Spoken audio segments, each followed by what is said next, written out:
Hello everyone, बात करते हैं कॉन्सेप्चुअल शॉर्ट 4 की। तो आज हम कुछ नया सीखने वाले हैं। Area method to find the maximum value.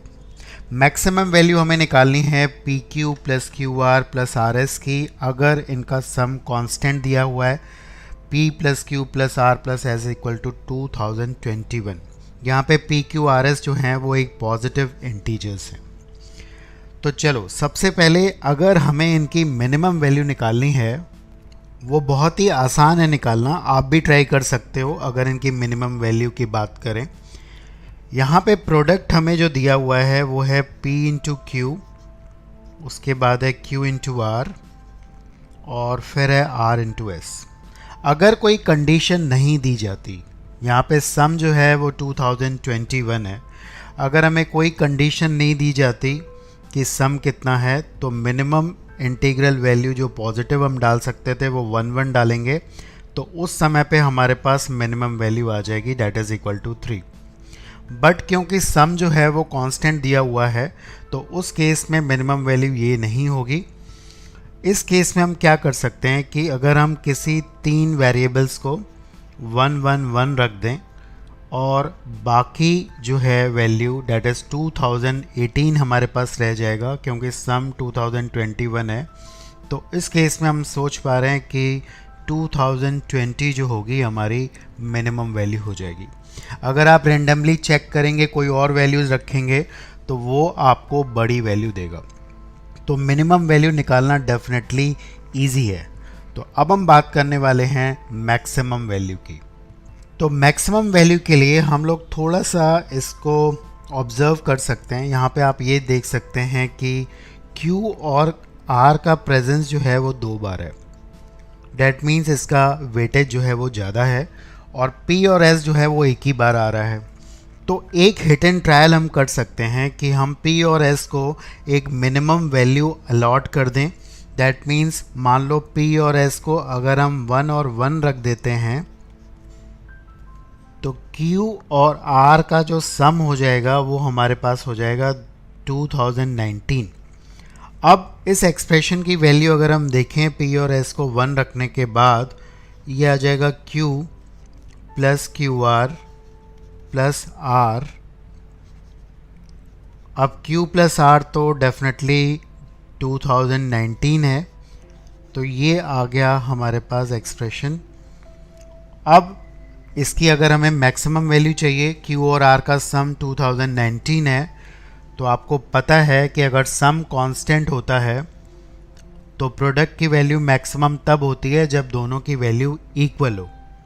लेकिन वैल्यू हम इक्वल नहीं रख सकते, बिकॉज वैल्यू इक्वल रखने पर Q और R दोनों इंटीजर्स नहीं होंगे।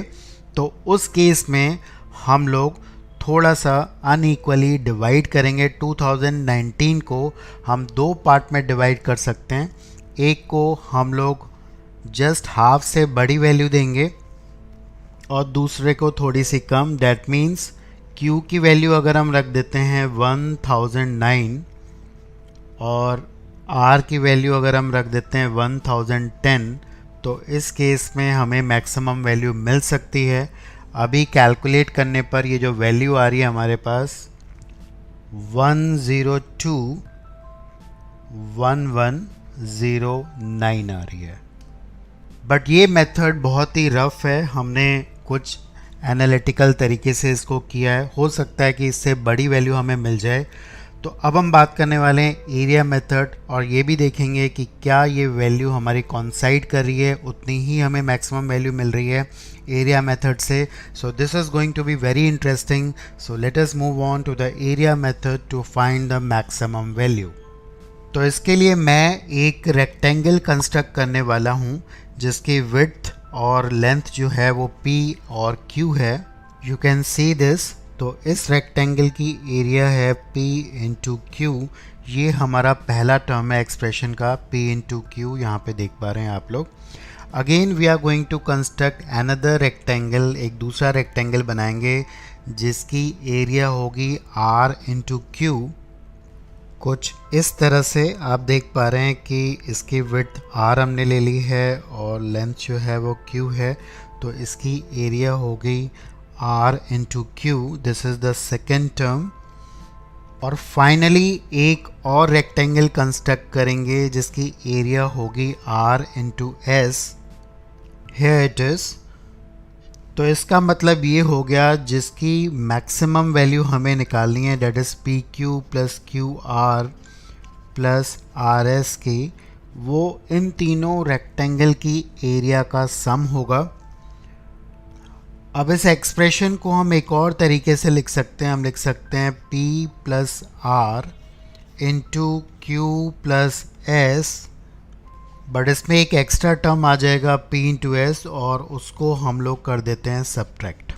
अब इसको हम ज्योमेट्रिकली विजुलाइज कर पा रहे हो, देखो ये जो है ये बड़े रेक्टेंगल की एरिया है, you can visualise this is the rectangle. अब बिगर रेक्टेंगल जिसकी एक साइड आप देख पा रहे हैं Q प्लस एस है और दूसरी जो है वो R प्लस P है, तो ये बड़े वाले रेक्टेंगल की एरिया है, और ये हमारा जो रह जाता है वो है PS।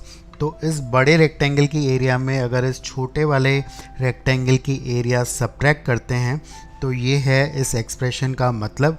अब हमें इन तीनों की एरिया, डैट मीन्स हमें P q plus q r plus r S का सम अगर मैक्सिमाइज करना है तो हम कह सकते हैं कि इस शेडेड वाले रेक्टेंगल की एरिया को हमें सबसे कम करना पड़ेगा। अगर हम इसको छोटे से छोटा रखेंगे तो हमें इस कंप्लीट एक्सप्रेशन की वैल्यू जो होगी वो मैक्सिमम मिलेगी, बिकॉज ये सब्ट्रैक्ट हो रहा है यहाँ पे। तो ये बड़ा वाला रेक्टेंगल है, इसके तीन जो बाकी पार्ट हैं जो कि बन रहे हैं पी क्यू क्यू आर और आर एस से, that means these three parts, इन तीनों पार्ट को हमें मैक्सिमम करने के लिए हमें इस छोटे वाले रेक्टेंगल की एरिया को सबसे कम करना पड़ेगा।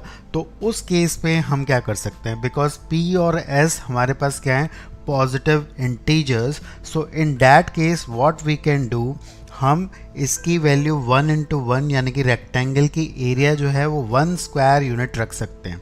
उस केस में हम देख पाएंगे कि ये कुछ फिगर इस तरह से हमारा बन जाएगा और हमें इस एक्सप्रेशन की वैल्यू सबसे बड़ी मिलेगी। तो इस केस में आप देख पा रहे हैं कि ये जो रेक्टेंगल सब्ट्रैक्ट हो रहा है इसका जो लेंथ और विड्थ है दोनों 1 1 है, ये 1 स्क्वायर यूनिट का बन जाएगा, और इस केस में हमें मैक्सिमम वैल्यू मिलने वाली है, बिकॉज ये तीनों की एरिया जो होगी वो कुल मिला के सबसे ज़्यादा होगी, सम इनका मैक्सिमम हो पा रहा है। तो ये जो एक्सप्रेशन हमारा चेंज होके आ जाएगा, बिकॉज P और Q 1 हो चुका है, P और S एक्चुअली 1 हो चुका है, तो ये एक्सप्रेशन हमारा कुछ ऐसा बन जाएगा -1। अब हमें निकालनी है इसकी मैक्सिमम वैल्यू। अब ये आसान होगा, बिकॉज P और S अगर हमारा 1 हो चुका है तो Q प्लस R की वैल्यू हमारी हो चुकी है इस केस में, बिकॉज सम था 2021, तो इनका सम हो गया है 2019, और इसकी वैल्यू हम मैक्सिमम अब निकाल सकते हैं। इफ़ यू एक्सपैंड दिस, अगर हम इसको एक्सपैंड करें तो ये हो जाएगा 1 plus R plus Q plus q r minus 1, you are getting the same thing जो कि हमारे पहले वाले मेथड में था।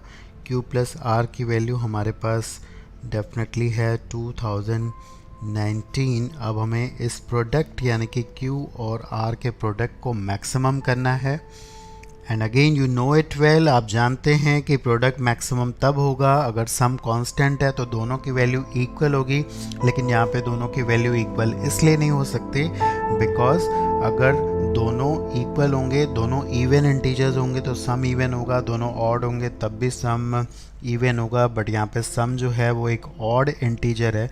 तो इस केस में हमें अगर इसका जस्ट हाफ करेंगे तो डैट विल बी 1009.5, तो हम थोड़ा सा एक को एक्सीड करेंगे, एक को बढ़ा देंगे स्लाइटली और एक को थोड़ा सा कम कर देंगे। सो इन दैट केस Q की वैल्यू हम रखने जा रहे हैं with the same concept, it is 1010, और दूसरे वाले की हम वैल्यू रखने जा रहे हैं 1009, ताकि सम जो बन जाए वो 2019 बन जाए, and you can see we will have the same answer, the maximum value will be 1021,109।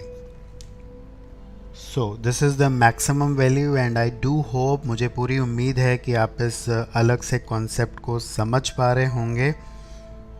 And I promise you we'll be learning very different concepts in the conceptual short, and I invite the suggestions from all of you what you want to learn. Any suggestions from your side will be welcome, and happy learning.